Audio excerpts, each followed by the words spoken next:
News Team. This is Channel 2 News at 11. Everything you need to know, because anything can happen in New York.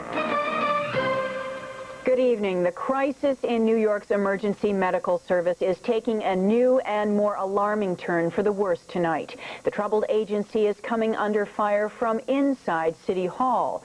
We have team coverage of the crisis, beginning with political correspondent Josh Mankiewicz.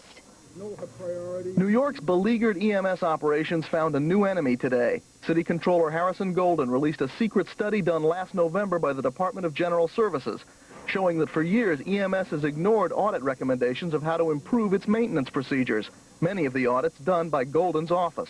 The problem has been apparently that nobody gave a damn, or that nobody was in charge. And when nobody watches the store, and nobody administers, and nobody manages, you have chaos and disaster. What I've said is I don't know what the facts are. We've asked for a report.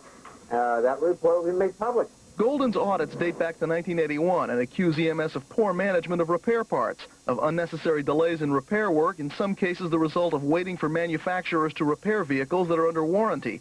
Golden says there's no indication that EMS ever followed up on any of the recommendations. At one point during his news conference, Golden said that what's needed are not firings, but the hiring of new EMS maintenance workers. But at another point, Golden said that if he were mayor, the men who run EMS would have been gone a long time ago. Also today came this letter from City Council President Andrew Stein to Health and Hospitals Corporation President Joe Ivy Buford, in which Stein expressed concern that the inspection program for city ambulances is falling short. Well, you know, we pay $3,500 to inspect every one of these ambulances. That's a lot of money. And there's something wrong with the inspection system when they haven't caught all these incredible defects that we're finding now and that's crippling the fleet. In his press conference today, Mayor Koch said that so far he's not planning to fire anyone. But what's happening is that the mess at EMS is changing from a nuts and bolts city government problem to a political problem. It's an opportunity for opponents of Mayor Koch to point to something concrete that isn't working. It's all a nice welcome home for the mayor. At City Hall, Josh Mankiewicz, Channel 2 News. This is Lisa Rudolph. In emergencies, Brooklyn's Bay Ridge section is known as Bravo Country, and this is the reason why. Do you have any heart condition, asthma, emphysema? This call in at 12:03. At 12:08, a Bravo volunteer ambulance crew is on the scene, treating a supermarket employee with a cut hand. You can call your neighbors, and your neighbors can be at your location within 4 to 5 minutes with an ambulance. And in a major disaster like last year's Borough Park building collapse, volunteers were also first on the scene. Within seconds or minutes, we had units responding here.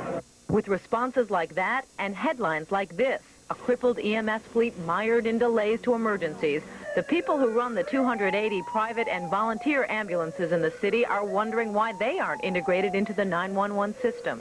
In the past, both volunteer and private ambulance companies have offered to help the city with the EMS backlog. The latest offer has come from a group including Metropolitan and 7 other commercial ambulance operations.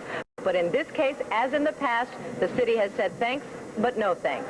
Even though the commercial ambulances are willing to help free of charge, the mayor's office last month told them the city is committed to EMS.